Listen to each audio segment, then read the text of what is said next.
സ്വാന്തനം സെൻ്ററിൻ്റെ ശിലാസ്ഥാപന പ്രോഗ്രാമും അതുപോലെ സാഹിത്യോത്സവ പരിപാടിയൊക്കെ ഉണ്ടായതുകൊണ്ട് കഴിഞ്ഞ ഏതാനും ദിവസങ്ങളിൽ ഫിഖ് ക്ലാസ് നടന്നിട്ടില്ല. അന്ന് ഞാൻ തിങ്കളാഴ്ച ഉണ്ടാകുമെന്ന് അറിയിച്ചിരുന്നു. അങ്ങനെ ഇടവിട്ട ദിവസങ്ങളിൽ നടക്കുന്ന എല്ലാ ക്ലാസ്സുകളും പരമാവധി അതിൻ്റെ പരസ്യം ചെയ്യാൻ നമ്മുടെ അഡ്മിന്മാർ ശ്രമിച്ചാൽ അത് കേൾക്കാൻ ആഗ്രഹിക്കുന്ന ആളുകൾക്ക് കൂടുതൽ സഹായകമാകുമെന്ന് ആമുഖമായി ഓർമ്മപ്പെടുത്തുകയാണ്. എൻ്റെ ക്ലാസ് ഇല്ലാതാവുമ്പോൾ ഇൻഷാ അല്ലാഹ് ഞാൻ അറിയിക്കും. തിങ്കളാഴ്ച ഉണ്ടാകും എന്ന് പറഞ്ഞാൽ അപ്പോൾ ഉണ്ടാകുമെന്ന് മനസ്സിലാക്കി തന്നെ അതിൻ്റെ പരസ്യം ചെയ്യാം. ഉണ്ടാവില്ലെങ്കിൽ ഇൻഷാ അല്ലാഹ് മാക്സിമം അത് വിവരം തരാൻ ശ്രമിക്കും. ഇപ്പോൾ നമ്മൾ ഉളുഹിയ്യത്തുമായി ബന്ധപ്പെട്ട അടിസ്ഥാനപരമായ കാര്യങ്ങളാണ് ചർച്ച ചെയ്തുകൊണ്ടിരിക്കുന്നത്. പരിശുദ്ധ ദുൽഹിജ്ജ മാസത്തിലെ പെരുന്നാൾ ദിവസത്തിലെ ഏറ്റവും പ്രധാനപ്പെട്ട ഒരു കർമ്മമാണ് ഉളുഹിയ്യത്ത് എന്നും അതിൻ്റെ രീതി എങ്ങനെയായിരിക്കണമെന്നുമെല്ലാം വളരെ വിശദമായി കഴിഞ്ഞ ദിവസങ്ങളിൽ പറയുകയുണ്ടായി. ഇന്ന് വളരെ കുറഞ്ഞ സമയത്തിനുള്ളിൽ 5:30 ഒരു ലൈവ് പ്രോഗ്രാമിൻ്റെ പരസ്യം കാണുന്നുണ്ട്. അപ്പോൾ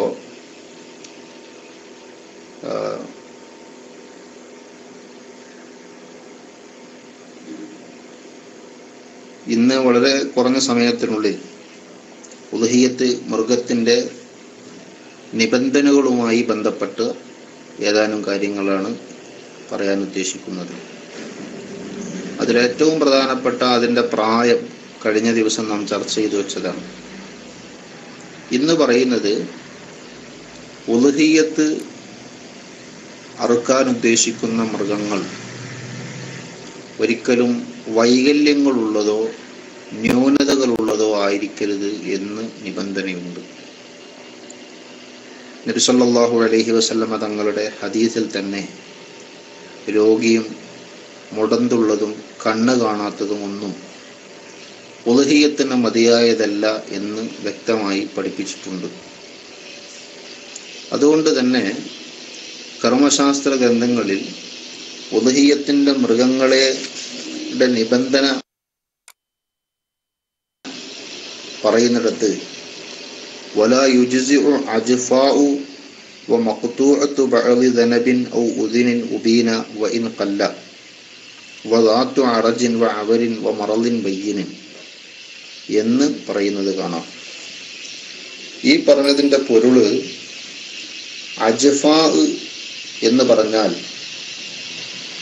നബി സല്ലല്ലാഹു അലൈഹി വസല്ലമ തങ്ങളുടെ ഹദീസിൽ തന്നെ കാണാം, അർബഉൻ ലാ തുജ്സിഉ ഫിൽ അളാഹി, 4 തരം മൃഗങ്ങളെ ഉളുഹിയ്യത്തിന് മതിയാകില്ല. ഒന്ന് അൽ ഔറാഉൽ ബയ്യിൻ, അൽ ബയ്യിനു ഔറുഹ, വൽ മരീദത്തുൽ ബയ്യിനു മറളുഹ, വൽ അറജാഉൽ ബയ്യിനു അറജുഹ, വൽ അജ്ഫാഉൽ ബയ്യിനു അജ്ഫുഹ. ഈ പറഞ്ഞ ഹദീസിന്റെ അടിസ്ഥാനത്തിൽ കർമ്മശാസ്ത്ര പണ്ഡിതന്മാർ വിശദീകരിക്കുകയാണ്, അജ്ഫാ എന്ന് പറഞ്ഞാൽ ഹിയല്ലത്തി ദഹബ മുഖുഹാ മിനൽ ഹസാൽ ബിഹൈതു ലാ യുർഗബു ഫീ ലഹമിഹാ ഗാലിബൻ ത്വാലിബുൽ ലഹമി ഫിർ റഖാഇ. എന്താണ് ഈ പറഞ്ഞത്? അജ്ഫാ എന്ന് പറഞ്ഞാൽ ഹിയല്ലത്തി ദഹബ മുഖുഹാ മിനൽ ഹസാൽ, മെലിഞ്ഞു ഒട്ടി മുഖ് പോയ ജീവി എന്നാണ് അതിനെക്കുറിച്ച് പറയുക. മുഖ് എന്ന് പറയുന്നത് പിന്നെ മജ്ജക്കാണ്. അങ്ങനെ മെലിഞ്ഞൊട്ടിയ ജീവി, ആ ജീവിയെക്കുറിച്ച് പറയുന്നത് സാധാരണ ഭക്ഷ്യസാധനങ്ങളെല്ലാം ലഭ്യമായ ഒരു കാലത്ത്, ക്ഷാമമില്ലാത്ത സമയത്ത് ആളുകൾ ഇറച്ചി വാങ്ങാൻ മാർക്കറ്റിൽ ചെന്നാൽ നല്ലതാണെങ്കിൽ വാങ്ങും, ഇല്ലെങ്കിൽ വാങ്ങാതെ പോരും. നമുക്കൊക്കെ അറിയാലോ. ഒന്നും കിട്ടാത്തൊരു കാലത്ത് പിന്നെ കിട്ടിയത് വാങ്ങണ ഒരവസ്ഥ ഉണ്ടാവും. കിട്ടിയത് ഒരു മാംസം വാങ്ങാൻ മാർക്കറ്റിൽ ചെന്നാൽ അവിടെ നല്ല മൃഗമാണോ എങ്കിലാണ് അത് വാങ്ങുക, അല്ലെങ്കിൽ വാങ്ങാതെ പോരും. അപ്പോൾ അത്തരം ഒരു ആളുകൾ താല്പര്യപ്പെടാത്ത രീതിയിലുള്ള മൃഗത്തെ അറുത്താൽ അത് ഉദ്ഹിയത്തിന് മതിയാവുകയില്ല എന്നാണ് ആ പറഞ്ഞതിൻ്റെ അർത്ഥം.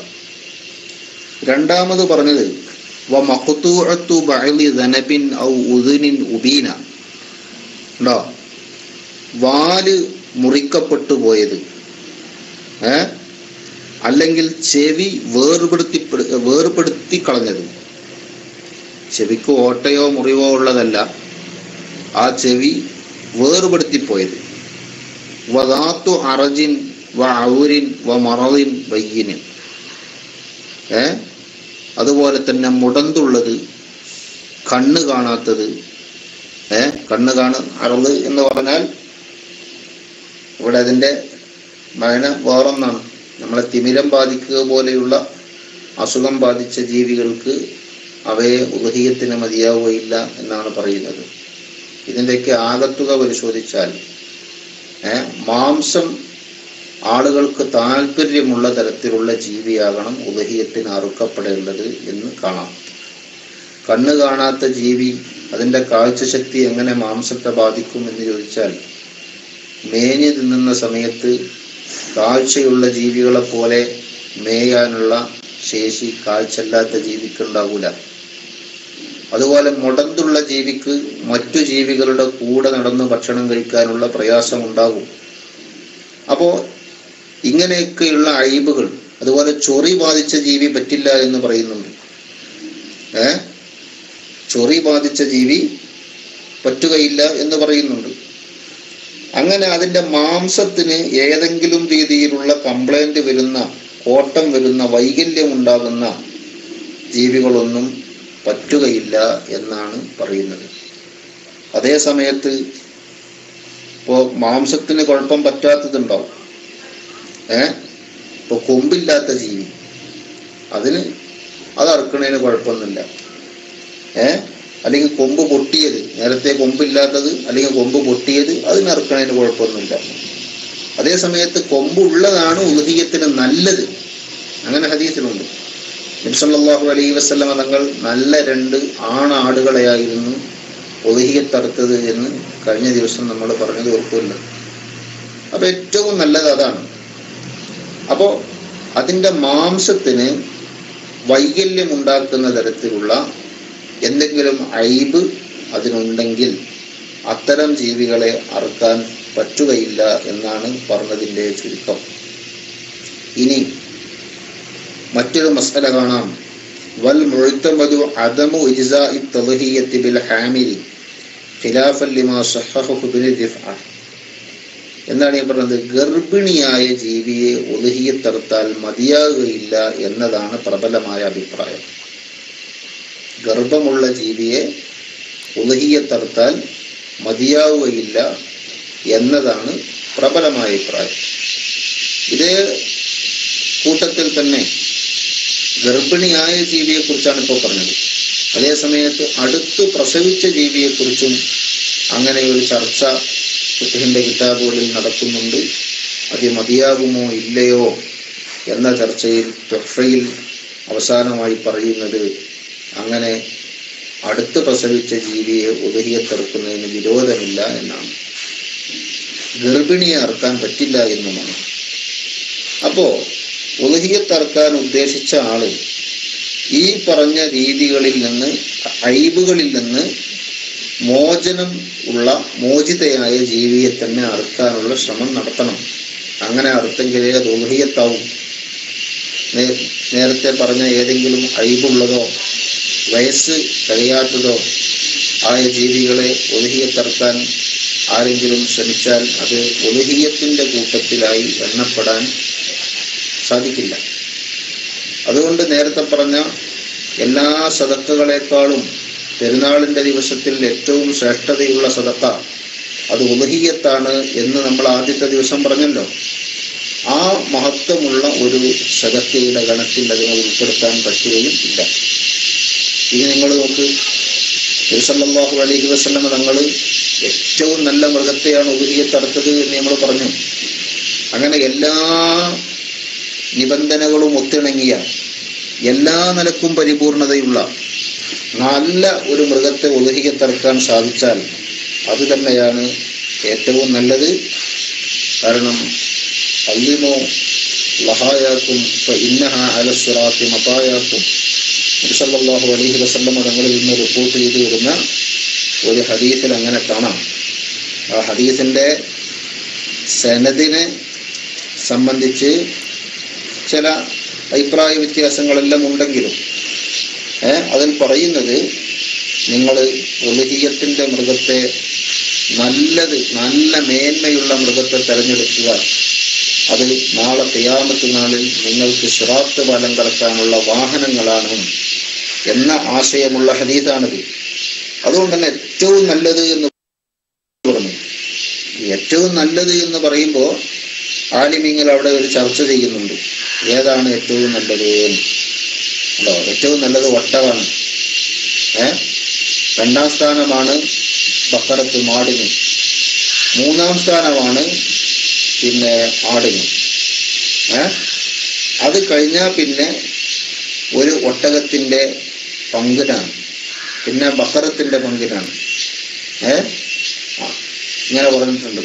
അതേ സമയത്ത് ഒരു ഒട്ടകത്തെ സ്വന്തം അറുക്കുന്നതിനേക്കാൾ അഫ്ളലാണ് 7 ആടുകളെ അറുക്കുന്നത് എന്നും കാണാം. അതുപോലെ തന്നെ തടി കൂടിയ മൃഗത്തെ അറുക്കുന്നതാണ് തടി കുറഞ്ഞ ഒന്നിലധികം മൃഗത്തെ അറുക്കുന്നതിനേക്കാൾ നല്ലത്. ഹസീലത്തൈനി, 2 മെലിഞ്ഞ മൃഗങ്ങളെക്കാൾ നല്ലത് ഒരു തടിച്ച മൃഗത്തെ അറുക്കലാണ്.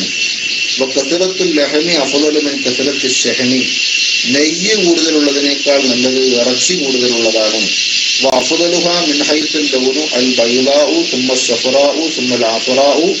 അങ്ങനെ പറഞ്ഞു പോകുന്നുണ്ട്. നിറം ഉദ്ഹിയത്തറക്കപ്പെടുന്ന മൃഗത്തിന്റെ നിറവുമായി ബന്ധപ്പെട്ട് ഏറ്റവും നല്ലത് ഏതാണെന്ന് ചോദിച്ചാൽ ഏറ്റവും നല്ലത് വെളുത്ത നിറമുള്ളതാണ്. പിന്നെ സുഫറാ, മഞ്ഞ നിറമുള്ളത്. തുമ്മൽ അഫറാ അത് വഹുവ മാലാ യസ്ഫു ബയാലുഹ, കേട്ടോ, വെളുപ്പ് തെളിയാത്തത്. തുമ്മൽ ബൽഖാ, തുമ്മൽ ഹംറാ, പിന്നെ ചുവന്നത്. തുമ്മൽ ബൽഖാ വഹിയ മാ ബഅദുഹ അബിയദു വ ബഅദുഹ അസ്വദു, കുറച്ച് വെളുപ്പും കുറച്ച് കറുപ്പും, അങ്ങനെ 2 നിറം കൂടി കലർന്നത്. തുമ്മ സൗദാവു, പിന്നെ കറുത്തത്. ഇങ്ങനെയാണ് ഉലുഹിയ്യത്തിന്റെ മൃഗങ്ങളുടെ നിറത്തെ സംബന്ധിച്ച ചർച്ചയിൽ പറയുന്നത്. ഏതായാലും നമ്മളെ സംബന്ധിച്ചിടത്തോളം നിബന്ധനയൊത്ത മൃഗമാകാൻ എല്ലാവരും നിർബന്ധമായും ശ്രദ്ധിക്കേണ്ടതാണ്. പ്രായത്തിന്റെ കാര്യത്തിലും ഉലുഹിയ്യത്തിനെ പ്രതികൂലമായി ബാധിക്കുന്ന, അതിന് മതിയാകാത്ത തരത്തിലുള്ള ന്യൂനതകളിൽ നിന്ന് മുക്തമാകുന്ന വിഷയത്തിലുമെല്ലാം ഉലുഹിയ്യത്തിന്റെ മൃഗത്തെ എടുക്കുമ്പോൾ, അതിനെ വാങ്ങുമ്പോൾ നന്നായി ശ്രദ്ധിക്കേണ്ടത് അനിവാര്യമാണ്. ഇപ്പൊ ആരും ദയവായിട്ട് PM ചെയ്യരുത്. ഓക്കെ അത് തിരക്കടില്ല. ഒരാൾ PM ചെയ്തിരുന്നു. ഞാൻ കഴിഞ്ഞ ആഴ്ച ക്ലാസ് നിർത്തുമ്പോൾ ഒരു ചോദ്യത്തിന്റെ ഉത്തരം പറയാമെന്ന് പറഞ്ഞിരുന്നു. ഇൻഷാ അല്ലാഹ് അത് പല ആൾക്കാരും മറന്നുപോയി. പിന്നെ എന്നാലും ഓർമ്മശക്തിയുള്ള ചില ആളുകളും നമ്മളെ ക്ലാസ് കേൾക്കുന്നവരുടെ കൂട്ടത്തിലുണ്ട് എന്ന് മനസ്സിലാക്കാം. ഓക്കെ, കുഴപ്പമൊന്നുമില്ല. പിന്നെ ഇനി നിങ്ങൾ നോക്കൂ, ഇനി ഇവിടെ ശ്രദ്ധിക്കേണ്ട ഏറ്റവും പ്രധാനപ്പെട്ട ഒരു സംഗതി എന്താണെന്നറിയോ? അത് ഇപ്പൊ പറഞ്ഞ് നമ്മൾ ഗർഭിണി പറ്റൂല എന്നുള്ളു. അതുപോലെ തന്നെ ചൊറിയുള്ളത് പറ്റൂല. ചൊറിയുള്ളത് പറ്റൂല. പിന്നെ ഇവിടെ ഉണ്ടോ, ശരീരത്തിൽ പിന്നെ കുരുകള്, മുറിവുകള്, അങ്ങനെയൊക്കെയുള്ള ജീവികളൊന്നും ഉലുഹിയ്യത്തിന് അറുക്കാൻ പറ്റൂല എന്നാണ് നിയമം. ഇവിടെ ശ്രദ്ധിക്കപ്പെടേണ്ട ഏറ്റവും പ്രധാനപ്പെട്ട 1-2 കാര്യങ്ങളുണ്ട്. അത് ഞാൻ പറയാം. അതെന്താ?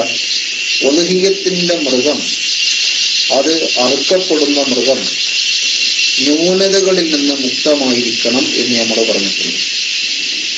ന്യൂനതകളിൽ നിന്ന് മുക്തമായിരിക്കണം. അപ്പൊ ന്യൂനതകളിൽ നിന്ന് മുക്തമാകണം എന്ന് പറഞ്ഞാൽ അവിടെ ശ്രദ്ധിക്കേണ്ടത്, നേരത്തെ ന്യൂനതയില്ലാത്ത മൃഗത്തെ നാം തെരഞ്ഞെടുത്തു, പക്ഷേ അറുക്കാൻ വേണ്ടി ആ മൃഗത്തെ കൊണ്ടുവന്നു, അറുക്കാൻ വേണ്ടി അതിനെ കിടത്തിയ സമയത്ത് അതിൻ്റെ ശരീരത്തിൽ എന്തെങ്കിലും ന്യൂനതയുണ്ടായി, അതിൻ്റെ കഴുത്ത് പൊട്ടുകയോ അല്ലെങ്കിൽ കാലോ കയ്യോ ഒക്കെ മുറിയുകയോ ഒടിയുകയോ, അങ്ങനെ ഉദഹിയത്തിന് മതിയാകുന്ന ന്യൂനതയാണല്ലോ. അപ്പോൾ നേരത്തെ പറഞ്ഞില്ല മുടക്കുണ്ടാകാനും, അങ്ങനെയുള്ള എന്തെങ്കിലും ന്യൂനതകൾ അതിനെ അറുക്കാൻ വേണ്ടി കിടത്തുന്ന സമയത്ത്, തള്ളിയിടുന്ന സമയത്ത് ഉണ്ടായാലും ശരി, ആ മൃഗത്തെ ഉദഹിയത്തിറക്കാൻ പറ്റുകയില്ല എന്നാണ് നിയമം. അതെല്ലാവരും ശരിക്കും ശ്രദ്ധിക്കണം. അപ്പോ ചിലപ്പോൾ നമ്മുടെ നാട്ടിലൊക്കെ അറവുകാരെങ്കിൽ ഏൽപ്പിച്ചാൽ പിന്നെ പണി ഓരായിക്കോളും. ഓർക്കാണെങ്കിലോ പെരുന്നാളിൻ്റെ അന്ന് ഒരു ഒഴിവും ഉണ്ടാവില്ല. ഈ ഒഴിവില്ലാത്ത ഘട്ടമായതുകൊണ്ട് തന്നെ വേഗം തള്ളിയിടുക, അറക്കുക, അടുത്തേന് പോവുക, അത്രേ ഉണ്ടാവുള്ളൂ. അപ്പോൾ അവൾ നന്നായി ശ്രദ്ധിക്കണം. അങ്ങനെയുള്ള ന്യൂനതകൾ ആ തള്ളിയിടുന്ന സമയത്ത് അറുക്കുന്നതിന് മുമ്പ് സംഭവിച്ചാലും ശരി, ആ മൃഗത്തെ പിന്നെ ഉദഹിയത്തിന് പറ്റുകയില്ല എന്നാണ് പറഞ്ഞതിൻ്റെ കാരണം. അപ്പോൾ നല്ലോണം ശ്രദ്ധിക്കുക. ഇനി ഒരു കാര്യം കൂടി പറയട്ടെ. അതെന്താ? ഒരാളുടെ കയ്യിൽ ഒരു മൃഗം ഉണ്ടായിരുന്നു. ആ മൃഗത്തെ അറുക്കാൻ അയാൾ നേർച്ചയാക്കി, ഉദഹിയത്തറക്കാൻ വേണ്ടി നേർച്ചയാക്കി. പക്ഷെ ആ മൃഗം ഉദഹിയത്തിന് മതിയായ പ്രായം തികയാത്ത മൃഗമാണ്. നമ്മൾ നേരത്തെ പറഞ്ഞു, സാധാരണ നമ്മുടെ നാട്ടിലൊക്കെ കാണുന്ന ആടിൻ്റെ പ്രായം 2 വയസ്സാണ്. മാടിൻ്റെ പ്രായവും 2 വയസ്സാണ്. ഒട്ടകത്തിൻ്റെ പ്രായം 5 വയസ്സാണ്. നെയ്യാടിൻ്റെ പ്രായം 1 വയസ്സാണ്. ഈ വയസ്സ് തികഞ്ഞ മൃഗത്തെ മാത്രമേ ഉദഹിയത്തിറക്കാൻ പറ്റുള്ളൂ. അല്ലാത്ത മൃഗത്തെ ഉദഹിയത്തിറത്താൽ അത് ഉദഹിയത്തായി ഗണിക്കപ്പെടൂല. അപ്പോൾ ഒരാള് അയാളുടെ വീട്ടിലുള്ള ഒരു ആടിനെ ഉദഹിയത്തിറക്കാൻ വേണ്ടി നേർച്ചയാക്കി. നോക്കുമ്പോൾ അതിന് വയസ്സ് കഴിഞ്ഞില്ല. അല്ലെങ്കിൽ എന്തായി? നേരത്തെ പറഞ്ഞ ഉദഹിയത്തിന് മതിയാകാത്ത ന്യൂനതകളുള്ള ഏതെങ്കിലും ഒരു മൃഗത്തെ അറുക്കാൻ വേണ്ടി നേർച്ചയാക്കി. പക്ഷേ അതിന് വയസ്സ് തികഞ്ഞില്ല. ന്യൂനത ഉള്ള മൃഗമായി പോയി. അവിടെ എന്താ ചെയ്യേണ്ടത്? ഇവിടെ 2 കാര്യം വളരെ പ്രധാനമായി നാം ശ്രദ്ധിക്കേണ്ടത്. ഒന്നാമത്തെ ക്ലാസ്സിൽ ഞാൻ പറഞ്ഞിരുന്നു, നേർച്ചയാക്കുന്ന മൃഗം അത് ഞാൻ നേർച്ചയാക്കി എന്ന് പറയൽ കൊണ്ടാണ് നേർച്ചയാകുക. നേർച്ച എന്ന് പറഞ്ഞാൽ ഇൽത്തിസാമു ഖുർബത്തിൻ തതഅയ്യൻ ബിലഫ്ദിൻ മുനജ്ജസിൻ ഔ മുഅല്ലഖിൻ എന്നാണ്. നേർച്ചയാക്കുക എന്ന് പറഞ്ഞാൽ ഏത് സുന്നത്തായ കാര്യത്തെയും പുണ്യമായ കാര്യത്തെയും സ്വന്തം നിർബന്ധപൂർവം ഏറ്റെടുക്കുന്നതിനാണ് നേർച്ച എന്ന് പറയുക. അപ്പൊ സുന്നത്തായ കാര്യത്തെ നിർബന്ധപൂർവം ഏറ്റെടുക്കുന്നതിന് എന്ത് പറയും? നേർച്ച എന്ന് പറയും. അതേ സമയത്ത് ചില ആളുകൾ ചില സുന്നത്തായ കാര്യങ്ങളെ നിയ്യത്താക്കലുണ്ട്. നിയ്യത്താക്കൽ കൊണ്ട് അത് നേർച്ചയാവില്ല. ഒരു നിയ്യത്ത് കൊണ്ട് നേർച്ചയാവില്ല. നേർച്ച ഉണ്ടാകുന്നത് വാചകം കൊണ്ടാണ്. നേർച്ച, വഖഫ്, നിക്കാഹ്, തലാഖ്, അങ്ങനെ മറ്റു പല ഇടപാടുകളും അങ്ങനെയുള്ള കാര്യങ്ങളൊക്കെ പലപ്പോഴും ഉണ്ടാകുക വാക്കുകളിലൂടെയാണ്. അത് നിയ്യത്ത് കൊണ്ട് ഉണ്ടാകുകയില്ല. അപ്പോൾ ചില ആളുകൾ അങ്ങനെ മനസ്സിൽ നിയ്യത്താക്കും. ചില അമ്മമാർക്കൊക്കെ പിന്നെ നേർച്ചയാക്കണ പണി തന്നെയാണ്. ഒരു കുട്ടിക്ക് എന്തെങ്കിലും ഒരു പ്രശ്നം ഉണ്ടായി, ഗൾഫിൽ പോയിട്ട് കുറച്ച് മാസമായി, ജോലിയൊന്നും ശരിയായിട്ടില്ല എന്ന് പറഞ്ഞാൽ ഉമ്മാന്റെ വക ഒരു നേർച്ചുണ്ടാവും, വല്യമ്മാന്റെ വക വേറെ നേർച്ചുണ്ടാവും, പെണ്ണുങ്ങളെ വക ഒരു നേർച്ചുണ്ടാവും, അമ്മായിമാന്റെ വക വേറെ ഉണ്ടാവും. ഇവനാണെങ്കിലോ ജോലി ശരിയാകാതെ നിൽക്കുകയാണ്. ഒരു കൊല്ലത്തെ ശമ്പളം ഒന്നിച്ച് കിട്ടിയാലും ശരി, ഈ നേർച്ചയൊന്നും വീട്ടാൻ ചിലപ്പോൾ കഴിഞ്ഞൊന്നുമില്ല. മനസ്സിലായില്ലേ? അപ്പൊ ആ രീതിയിൽ നേർച്ചാക്കണ ചില ആളുകളുണ്ട്. ഇവിടെയൊക്കെ നമ്മൾ ശ്രദ്ധിക്കേണ്ട, നേർച്ച എന്ന് പറഞ്ഞാൽ അത് വാചകം കൊണ്ടേ നിർബന്ധമാവും. നിയ്യത്ത് കൊണ്ട് ഒരിക്കലും എന്താവൂല, നിർബന്ധമാവൂല. വേറെ ആള് കേൾക്കണം എന്നൊന്നുമില്ല. നേർച്ചക്ക് വാചകം ഉണ്ടാകുക എന്ന് പറഞ്ഞാൽ അവനവൻ കേൾക്കുന്ന ശബ്ദത്തിൽ പറഞ്ഞാൽ നേർച്ചയാകും. മനസ്സിലായോ? അപ്പൊ ഞാൻ പറയുന്നത്, വീട്ടിലുള്ള ഒരു മൃഗത്തെ ഒതുങ്ങിത്തർക്കാൻ നേർച്ചയാക്കി. ആ മൃഗത്തിന് പ്രായം കഴിഞ്ഞിട്ടില്ല, അല്ലെങ്കിൽ അതിന് ന്യൂനതകളുണ്ട്. എന്നാൽ അയാള് എന്ത് ചെയ്യണം? ഈ മൃഗത്തെ പ്രായം തികയുവോളം കാത്തിരിക്കണോ? അഥവാ ഈ പെരുന്നാൾക്ക് പ്രായം കഴിഞ്ഞിട്ടില്ല, എന്നാൽ അടുത്ത പെരുന്നാൾ വരെ കാത്തുന്ന ചിലപ്പോൾ എന്താവും, പ്രായം തികയും. അപ്പൊ അങ്ങനെ കാത്തിരിക്കണോ? ന്യൂനതയുള്ളതിനെ അറക്കാൻ പറ്റുമോ? ഇതൊക്കെയാണ് നമ്മൾ ശ്രദ്ധിക്കേണ്ടത്. അവിടെ പറയുന്നത് ഉദ്ഹിയത്തറക്കാൻ നേർച്ചയാക്കിയിട്ട് പിന്നെ വരുന്ന വലിയ പെരുന്നാൾ, ആ പെരുന്നാളിൻ്റെ അന്ന് ആ മൃഗത്തെ അറുത്തോളണം. ഉണ്ടോ? അത് പ്രായം കഴിഞ്ഞില്ല എന്നുകൊണ്ട് അടുത്ത പെരുന്നാൾ വരെ നീട്ടാൻ പറ്റൂല, അല്ലെങ്കിൽ അതിന് ന്യൂനതകളുണ്ട് എന്ന് പറഞ്ഞിട്ട് അറക്കാതിരിക്കാൻ പറ്റൂല. അപ്പോ ഇവിടെ നേർച്ച കൊണ്ട് നിർബന്ധമായത് നിയമം അങ്ങനെയാണ്. അതേപോലെ തന്നെ ചിലപ്പോ നേർച്ചയില്ലാതെ ഞാൻ ഈ മൃഗത്തെ ഉദ്ഹിയത്താക്കി എന്ന് പറഞ്ഞാൽ അത് ജഅ്ലു കൊണ്ട് വാജിബായതാണ്. കഴിഞ്ഞ ദിവസം ഞാൻ പറഞ്ഞു, അതും വാജിബ്. അപ്പൊ ഇങ്ങനെ ജഅ്ലു കൊണ്ടോ നദറു കൊണ്ടോ പ്രായം കഴിയാത്ത മൃഗമോ ഉദ്ഹിയത്തിന് മതിയാകാത്ത ന്യൂനതകളുള്ള മൃഗമോ ആണെങ്കിൽ ആ മൃഗത്തെ അറുക്കൽ അവന് നിർബന്ധമാണ്. കേട്ടില്ലേ? ആ മൃഗത്തെ അവൻ അറുക്കണം. അത് കഴിഞ്ഞിട്ട് ഫത്ഹുൽ മഈനിൽ പറയാ വലാ തുജ്സിഉ ഉദ്ഹിയത്തൻ, എന്നാൽ ഉദ്ഹിയത്തിന് അത് മതിയാകൂല എന്ന് പറഞ്ഞാല് പെരുന്നാൾ ദിവസത്തിലെ ഏറ്റവും പ്രധാനപ്പെട്ട ഒരു അമലാണല്ലോ ഉദ്ഹിയത്ത്. ആ ഉദ്ഹിയത്ത് നിർവഹിച്ചതായി ആ അറവ് കൊണ്ട് പരിഗണിക്കപ്പെടൂല. കാരണം ഈ മൃഗം ഉദ്ഹിയത്തിന് മതിയായതല്ല എന്നാണ് ഇതിന്റെ കാരണം. അതേ സമയത്ത് ആ മൃഗത്തെ നിർണയിച്ച് നേർച്ചയാക്കിയത് കൊണ്ട് ആ മൃഗത്തെ തന്നെ അറുക്കണം. അത് അറുക്കേണ്ടത് ഉദ്ഹിയത്തിന്റെ സമയത്ത് തന്നെയാണെങ്കിലും ഉദ്ഹിയത്തായി അതിനെ ഗണിക്കാൻ പറ്റൂല. അതുപോലെ തന്നെ വജറത്ത് മജറാഹ ഫി ശറഫി, അതിന്റെ മാംസവും മറ്റുമൊക്കെ കൈകാര്യം ചെയ്യേണ്ടത് ഉദ്ഹിയത്തിന്റെ മാംസവും അതിന്റെ തോലും ഒക്കെ കൈകാര്യം ചെയ്യുന്നത് പോലെ തന്നെയാണ്.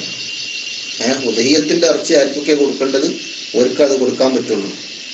അപ്പൊ ഇവിടെ ഞാൻ കഴിഞ്ഞ ദിവസം പറഞ്ഞത് ശ്രദ്ധിക്കേണ്ട ഒരു മസലുണ്ട്. നേർച്ചയായ നിർബന്ധമായ ഉദ്ഹിയത്താണെങ്കിൽ അത് ഒരിക്കലും അഗതികൾക്കല്ലാതെ കൊടുക്കാൻ പാടുള്ളതല്ല. സ്വന്തം ഉപയോഗിക്കാൻ പാടില്ല, അല്ലെ? നേർച്ച ഉള്ളതാണെങ്കിൽ സ്വന്തം ഉപയോഗിക്കാൻ പാടില്ല എന്നാ. അതോടൊപ്പം തന്നെ അത് ധനികന്മാരായ ആളുകൾക്ക് ഹദിയ കൊടുക്കാനും പറ്റൂല. നേർച്ചയുള്ള ഉദ്ഹിയത്താണെങ്കിൽ അതിന്റെ മാംസം മുഴുവനും സദഖ ചെയ്തിരിക്കണം. സദഖ ചെയ്യുക എന്ന് പറഞ്ഞാൽ അതിന്റെ അർത്ഥം പാവപ്പെട്ടവർക്ക് കൊടുക്കുക എന്ന് തന്നെയാണ്. അതുകൊണ്ട് അത് ശ്രദ്ധിക്കണം. അതിന്റെ മാംസം അങ്ങനെയാകണം, അതിന്റെ തോലും അങ്ങനെയാകണം. നമ്മുടെ കോഴിക്കോട് ജില്ലയുടെ ചില ഭാഗങ്ങളിലെല്ലാം, കോഴിക്കോട് സിറ്റിയുടെ പരിസരത്തൊക്കെ ഈ ദുൽഹിജ്ജ മാസമായി കഴിഞ്ഞാൽ പിന്നെ ചില ആളുകൾ ചില നോട്ടീസ് ഇറക്കുന്നവരുണ്ട്, ഫ്ലക്സ് അടിച്ചു വെക്കുന്നവരുണ്ട്. എന്താണ് അവർ പറയുന്നതെന്നറിയോ? നിങ്ങളുടെ ഉദ്ഹിയത്തിന്റെ തോല് ഞങ്ങൾക്ക് തരിക എന്ന് പറഞ്ഞ് ചില കമ്മിറ്റിക്കാര് അവരുടെ നമ്പർ കൊടുത്തിരിക്കുകയാണ്. പള്ളി കമ്മിറ്റിക്കാർ, ചില സ്ഥാപന മേധാവികൾ അവരുടെ നമ്പർ കൊടുത്തിരിക്കുകയാണ്. ഉദ്ഹിയത്തിന്റെ തോല് അവർക്ക് കൊടുക്കാൻ. വേറെ ചില ആൾക്കാർ ഉദ്ഹിയത്തിന്റെ തോല് വിൽക്കും. അത് വിറ്റിട്ട് അതിന്റെ കാശ് സാധുക്കൾക്ക് ധർമ്മം ചെയ്യുന്നവരും ഉണ്ട്. ഇത് രണ്ടും ശരിയായ രീതിയല്ല. സുന്നത്തായ ഉദ്ഹിയത്താണെങ്കിലും ഫറലായ ഉദ്ഹിയത്താണെങ്കിലും അവിടെ ശ്രദ്ധിക്കേണ്ട രീതി എന്താണ്?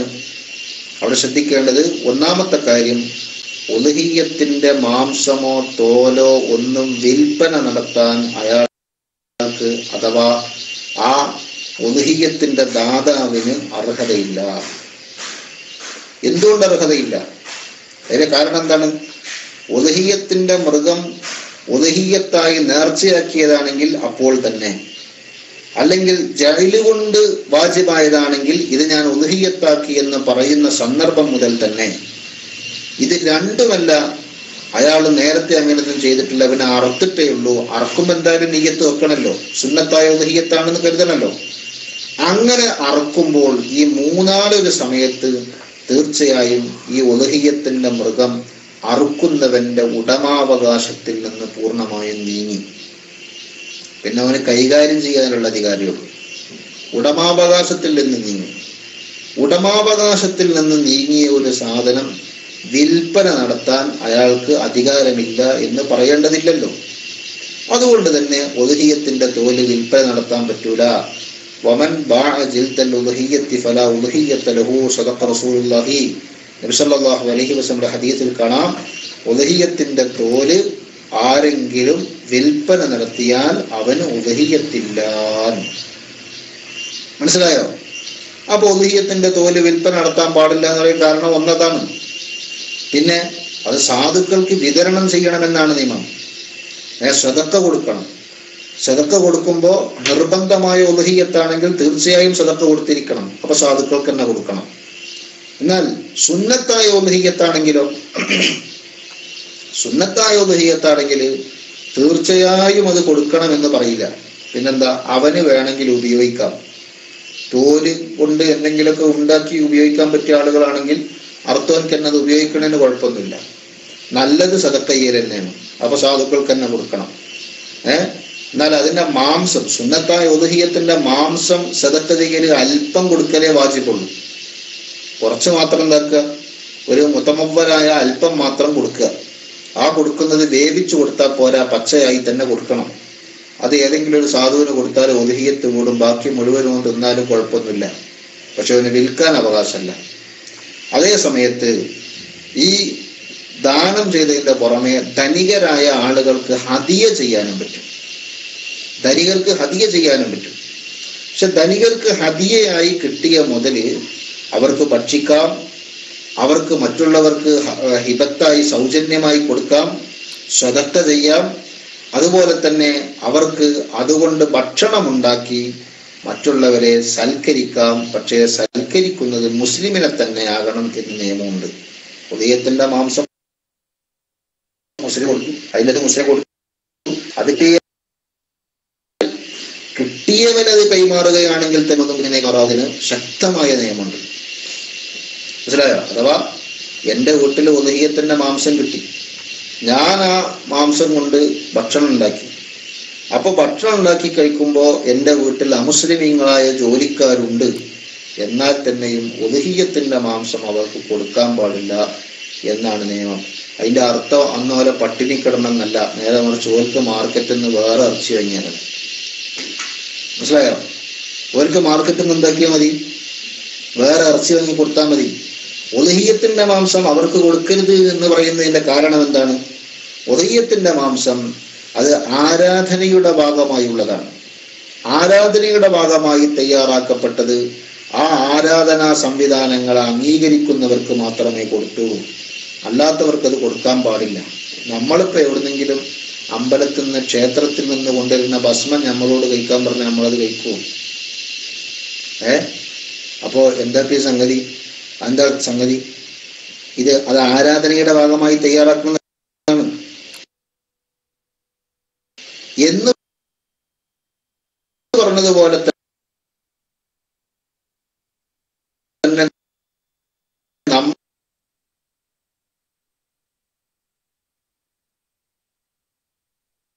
നമ്മുടെ ഉദഹിയത്തും ആരാധനയുടെമായാണ് അത് സംവിഹരിക്കുമായി. അതുകൊണ്ട് ഇതിന്റെ തോല് എമ്മക്ക് തരണം, ഇവിടെ വരുന്ന ഇവിടെ പഠിക്കുന്ന കുട്ടികൾക്ക് അത് കൊടുക്കും, അല്ലെങ്കിൽ ഈ സ്ഥാപനത്തിന്റെ നടത്തിപ്പിലേക്ക് അത് എടുക്കും എന്നൊക്കെ പറഞ്ഞ് പരസ്യം ചെയ്യാറുണ്ട്. അത് ഒരിക്കലും ശരിയായ രീതിയല്ല. കാരണം ഉദഹിയത്തിന്റെ തോലോ മറ്റു വല്ലതോ ഒരു മുതലാളിക്ക് കിട്ടിയാൽ, ധനികനായ ആൾക്ക് കിട്ടിയാൽ, അയാൾക്ക് അതിൽ കൈകാര്യം ചെയ്യാവുന്നത് അത് ഭക്ഷിക്കാം. അതുകൊണ്ട് ഭക്ഷണമുണ്ടാക്കി മുസ്ലിമീങ്ങളെ സൽക്കരിക്കാം. അതുപോലെ തന്നെ അത് ദാനം ചെയ്യാം. ഈ മൂന്നാലൊരു കൈകാര്യം മാത്രമേ അയാൾക്ക് അനുവദിക്കപ്പെട്ടിട്ടുള്ളൂ. അഥവാ അയാൾക്ക് വിൽക്കാനൊന്നും പറ്റൂല എന്നർത്ഥം. മനസ്സിലായോ? അത് അയാൾക്ക് വിൽക്കാൻ പറ്റൂല. അതേ സമയത്ത് ഒരു പാവപ്പെട്ട ഒരാൾക്ക് ഉദഹിയത്തിന്റെ മാംസം കിട്ടി,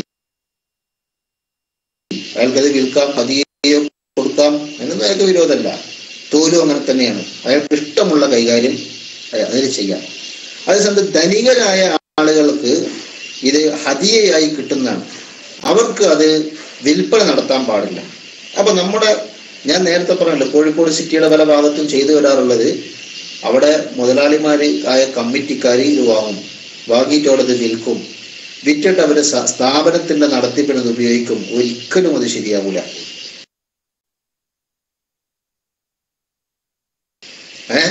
രണ്ടാമത്തെ ഒരു കാര്യം, ചിലപ്പോ ആളെ വിതരണം നിൽക്കാം, എന്നാലും അത് ശരിയല്ല.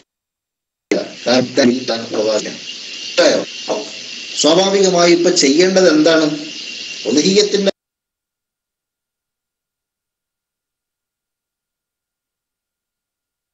മാംസമായാലും തോലായാലും ഉള്ള ആള് ഫക്കീർ മിസ്കീൻ നമ്മൾ പറയില്ലേ, ഫക്കീർ മിസ്കീൻ അതാണ് ഖനിയ് ധനികൻ എന്നതിന്റെ നേരെ ഓപ്പോസിറ്റ് ഫക്കീർ മിസ്കീനാണ്. ഫക്കീർ മിസ്കീൻ എന്ന് പറഞ്ഞാൽ ആരാ? ഫക്കീർ മസ്കനത്ത്, ഫക്കീറായി മിസ്കീനായി എന്ന കാരണം കൊണ്ട് സക്കാത്ത് വാങ്ങാൻ അവകാശമുള്ള ആള് ആരാണോ അവന് സക്കാത്ത് വാങ്ങുന്നത് പോലെ ഉദ്ഹിയത്തിന്റെ മാംസവും വാങ്ങാം. ഏത് നിർബന്ധമായ നേർച്ച കൊണ്ടോ മറ്റോ നിർബന്ധമായ ഉദ്ഹിയത്തിന്റെ മാംസം അയാൾക്കേ വാങ്ങാൻ പറ്റൂ, അല്ലാത്തവർക്ക് അത് വാങ്ങാൻ പറ്റൂല. ഫിത്ർ സക്കാത്ത് കൊടുക്കല് അർഹർക്ക് മാത്രമേ കൊടുത്തുള്ളൂ എന്ന് ഞാൻ പറഞ്ഞപ്പോൾ കോഴിക്കോട്ട് ടൗണിൽ വെച്ച് ഒരിക്കൽ ഞാൻ ഈ ഫിത്ർ സക്കാത്തിന്റെ ക്ലാസ്സിൽ ഈ വിഷയം പറഞ്ഞപ്പോ അവിടെ ചിലര് പറഞ്ഞു ഞങ്ങളൊന്നും നോക്കല്ല, അങ്ങോട്ടും ഇങ്ങോട്ടൊക്കെ കൊടുക്കല. ശരിയാണ്, വലിയ വലിയ ബിസിനസ് കച്ചവടം നേരം ഓടുന്നൊരു മറ്റൊരുത്തരും മരം വിൽക്കണി ഊരിൽ ഇങ്ങോട്ടും ഇങ്ങോട്ടും തട്ടലാണല്ലോ എന്ന് പറഞ്ഞ രീതിയിൽ സക്കാത്ത് കൊടുക്കണ ഒരു കളി, അതേ രീതിയിൽ തന്നെ ഉദ്ഹിയത്ത് ദാനം ചെയ്യണ ഒരു കളി. ആ കളിയൊന്നും കളിച്ചാൽ സംഗതി നടക്കൂല. ഇവിടുത്തെ രീതി എന്താ? പാവപ്പെട്ടവർക്ക് കൊടുക്കണം എന്ന് പറഞ്ഞത് പാവപ്പെട്ടവൻ തന്നെ കൊടുത്തോളണം. അതാണ് ഞാൻ പറഞ്ഞത്, നേർച്ച കൊണ്ടോ മറ്റോ നിർബന്ധമായോ അതിന്റെ മാംസം ധനിക ദാനം ചെയ്യാൻ അത് അഗതിക്ക് തന്നെ ദാനം ചെയ്യേണ്ടതാണ്. രണ്ട് കർഹിന്റെ പോലെ ദാതാവ് വിൽപ്പന നടത്തുകയോ അല്ലെങ്കിൽ കമ്മിറ്റിയെ ഏൽപ്പിക്കുകയോ ധനികർക്ക് കൊടുക്കുകയോ ഒന്നും ചെയ്യാൻ പാടില്ല. അത് പാവപ്പെട്ടവർ ചെയ്യണം. ഇനി ഇവിടെ